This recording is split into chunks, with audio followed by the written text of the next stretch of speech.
Good morning and welcome to another podcast of Iconic Freedom, The Formula. We are talking about setting standards for accountability and responsibility in this journey of personal development. Let each care for self and all will be cared for. So for today's topic, I want to talk about setting the standard, setting your standard, basically.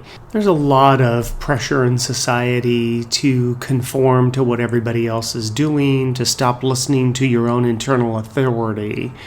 But I really want to encourage you to define the standards of living for yourself and being accountable to that standard. Not because there's a good or a bad or a right or a wrong, not even because there's a reward or a punishment, because those things are all fake, right? It's more about asking, who do I want to be? And then shift your perspective from the reward punishment to the choices I'm making and owning the choices. You own the standard, which means you own the choice. And basically, for no other reason other than this is what I want, how I want to say it, who I want to be, how I want to do it in life. You set these standards and then you live by them. You become accountable to yourself. In being accountable to yourself, you are just naturally, inherently accountable to others. Having the responsibility, that ability to respond to yourself, you will naturally develop that with other people as well. So when we talk about setting a standard, just looking at some of the basics of who do you want to be in your interactions with people? How is it that you want that standard to be, and what do you want it to look like? The way you communicate with people, how you're coming across to people. And in doing all of that, one of the things that you have to do is harken back to some of the other podcasts that we talked about, which is looking at the self-interest that you have and your motivation, right? Because those two things are driving your choices and your choices of being accountable and responsible. So what is your self-interest when you're getting ready to do something? Are you trying to image build, or is it because this is who you are, this is who I want to be, and so you're setting that standard for yourself? So recently in the news, we heard about the tragedy that was going on at the school. And who do we want to be as a society? Do we want to fall on one side of this issue, or do we want to fall on the other? Do we want to protect children, or do we want to leave them vulnerable? When we protect children, what are we doing? We are making a choice, we are setting a standard, and we're exempling to children what that standard is, that we are willing to do X, Y, and Z. One of the things that I was tweeting out most of the week to a variety of social media was people are making the comment, how many lives, how many kids have to die before we remove all of the weaponry, all the guns. And my response is, how many kids have to die before we arm every citizen so that kids don't have to die? We're making a choice. We're setting a standard. And when everything communicates, right? Everything that we do. So what we do and what we don't do tells a story. So what is it that we're doing? What kind of games are we playing? What kind of delusions and games are we playing with ourselves? Are you outsourcing the things that belong to you to take care of for yourself? I, years ago, decided that I wanted to be able to defend myself. I didn't want to outsource that to a police officer or to anybody other than myself. And I remember I did an interview one time about my book, and the gentleman that I was doing the interview with, he was a former police officer. And we were discussing the whole idea of, defending yourself and making sure that you are taking care of your own safety. And he said, And he gave a great scenario. He goes, dude, he goes, I could be sitting on the john and, I'm in the bathroom and all of a sudden I get a call. Well, it's going to take me a few minutes to get out of the bathroom, get cleaned up, get my uniform back to where I need to be, and go jump in the car and head to wherever I'm going. He goes, that could be 10 minutes, 15 minutes. And then, of course, the saying of when seconds count, we are minutes away. And, that just stuck with me. And I just thought, what a profound statement. That, do I really want to be waiting for somebody else to take care of me? I think I said this on another podcast, people want to be saved. And all I can tell you is, listen, nobody's coming. Nobody's coming to save you from anything. From your choices, from your life, from the world and universe that you've created for yourself. You have to do that. You got to put that cape on every day, feet hit the floor, and away you go. Nobody's going to be there to sit there and say, hey, I'm here to rescue you. They're not going to do that. And what's a fascinating observation about that is how often, the people that are incapable because of whatever reason of saving themselves and managing their own lives, all of a sudden become dependent on other people and in pretty dangerous situations actually become a hindrance in many ways. And I know that everyone knows exactly what I'm talking about when I say that, is that, you watch these movies where people that don't know how to swim, or, they don't know how to do certain tasks. They are unavailable for the rest of the group in order to help manage things. And, that is a serious place to be. Now, don't get all offended, I'm putting people down, they don't know how to swim or whatever. What I mean is that, do you know how to do some basic things in life? Do you know how to change the tire on your car? Do you know how to jumpstart your car if you needed to? Do you know how to sew on a button? Do you know how to wash your dishes?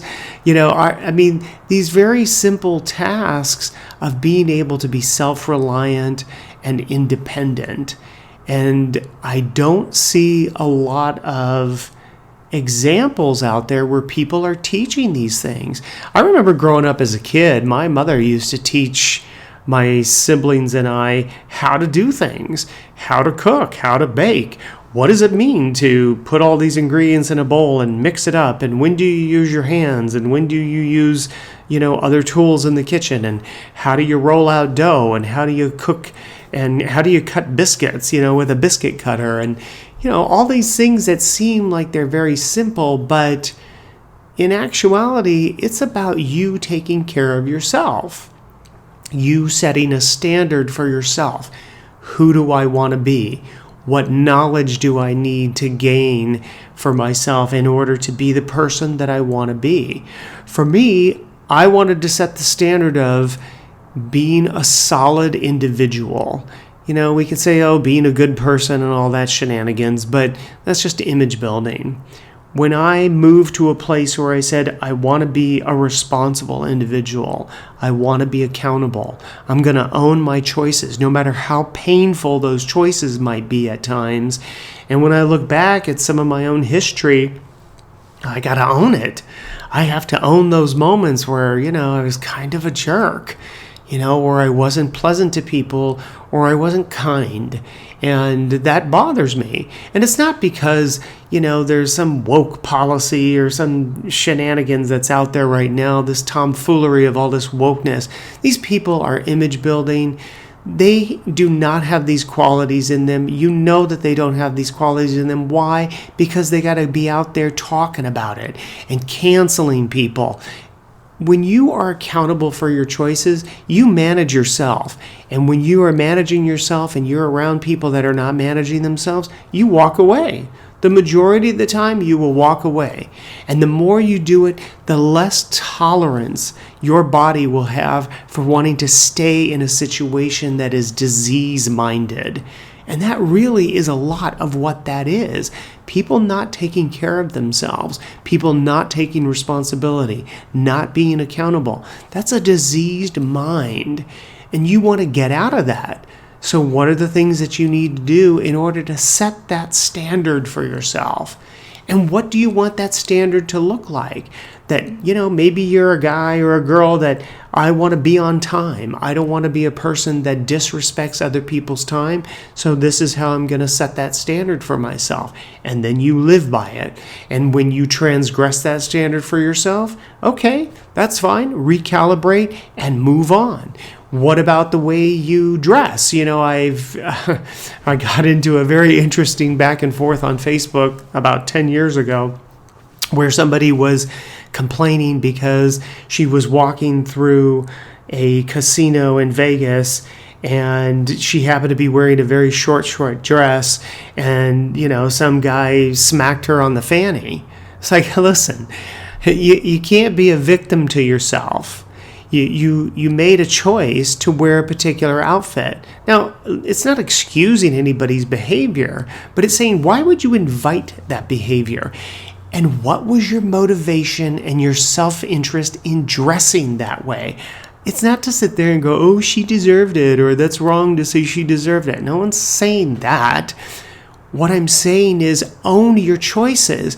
Don't sit there and be surprised that some slimy, smarmy dude is going to smack you on the fanny because you decided to wear a short dress and to show your fanny in a place like Las Vegas. I mean, come on. That is just inviting self-inflicted victimization. Own your choices. You don't like the way people are responding? Don't do it. So when you're looking at all of your standards, when you're listing things out for yourself, when you're deciding who do I want to be on a daily basis, then start looking at the choices you're making in order to move toward that particular person that you want to be. Set that standard for yourself. Can you imagine that if you were setting standards for yourself, you set a standard, you set many standards for yourself, you decide who you want to be, and you're living in accountability. Now imagine if everybody on your block, everybody in your family, everybody on your block, everybody in your city, everybody in your state was doing the same thing. They weren't sitting there blaming other people. They weren't impacting other people's lives by not paying attention, to not being in the moment, but they were actually living accountability and responsibility. I said this to somebody years ago when we were talking politically about the conflict in Israel. And he said to me, he goes, are you trying to say that this is oversimplified to the fact of people just owning their choices and being accountable that all this would stop? And I said, yes, that is exactly what I'm saying. Because no person who is accountable would look to want to harm another individual. They just wouldn't do it. Why? Because they're accountable. They would understand that the taking of life is in the defense of their own life. Not because there's some bureaucrat who's deciding that war is the way we need to go because we need to overpower people and we need to control others and we need to manipulate others. Is it oversimplification? Maybe in some people's minds it is. But the reality is if you are taking care of self, like I say at the beginning of every podcast now, let each care for self and all will be cared for. And if you're taking care of self and each person is taking care of self, just if it was in your household and you obligated each other to accountability and responsibility, imagine the life you could live. And I want to be bold enough to say, imagine the freedom that you would have. When I told my story about coming back from Scottsdale and having order in my life, that, I had chosen the right insurance for myself, that I had an emergency fund, that I had tools at my disposal for how to figure something out. I mean, that's a pretty remarkable thing to be able to live your life to take care of yourself, to be independent, self-reliant, setting your standard of who you want to be, and not impacting people's lives with crisis and freneticism and crazy making, but instead you're living a life with other people where everyone's taking care of self and no one would even think about imposing on other people. And then in those moments when things do happen where you could reach out to somebody and say, hey, could you help me out with this? How many people wouldn't want to do that? Because they don't find you coming to their door every week, every day, asking for something else, because you will not take responsibility for your life. You will not set a standard for your life where you are independent, self-reliant. You are taking care of self. You are making sure that you've set standards for yourself to show the quality of who you want to be. Because really, that is what accountability is when you look at it in the aggregate. When you look back at your life, you're going to look at the qualities of who you are, of who you wanted to be. And you're going to look back and say, those are the standards that I created for myself. That I was a person that I paid my bills. I took care of myself. I took care of my health. Look what that did to everybody during the pandemic. I took care of my health and I avoided it, or I minimized it. Look what it does when you take care of yourself financially, when you know that you've got backup. Maybe you have a credit card as a backup, but your biggest backup is, as Dave Ramsey would say, you've got yourself an emergency fund. Look at how you take care of yourself that way, and you're able to manage things. Look what happens when you take care of your car, and you're able to manage those things, and you do all the things that you're supposed to do on a regular basis, and your car continues to work for you. These are the things, the everyday things that you can do for yourself that will encourage that self-reliance, encourage that independence, accountability, responsibility, setting your standard, showing the quality of who you are. Everything communicates. Everything you do, everything you don't do. Keep that in mind. And when you're thinking about that, think about what you're doing for yourself, not for others. When you do for others, then you're having to look at your motivation and your self-interest. Why am I doing for others? We've talked about that. I hypothesize it's for everybody to feel good. You feel good, that's great. But, to somebody that was sitting there telling me that, I don't do enough for myself, I'm thinking, why not? Because when you do for yourself first, when you take care of self first, then it becomes easier to extend your generosity of spirit to others because you are well taken care of. You're at a place where you have taken accountability and responsibility. You're in a good place and you're happy to extend hospitality to other people and that generosity of spirit. But if you're doing it to image build or because you feel like you have to, or I feel obligated, well, those are just signs to me that you're not taking care of yourself to begin with. And when you continue to do things like that, you're just going to resent yourself and other people eventually. So set the standard for yourself. Accountability and responsibility will get you there. Your self-interest and your motivation will tell you how to get there.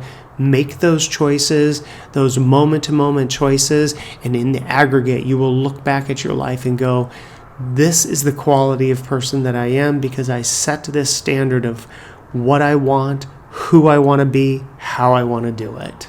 And we are at the end of another podcast. Thank you so much for joining me. Hit that like button if you would. Share this with your friends and family. You never know what they might get out of this.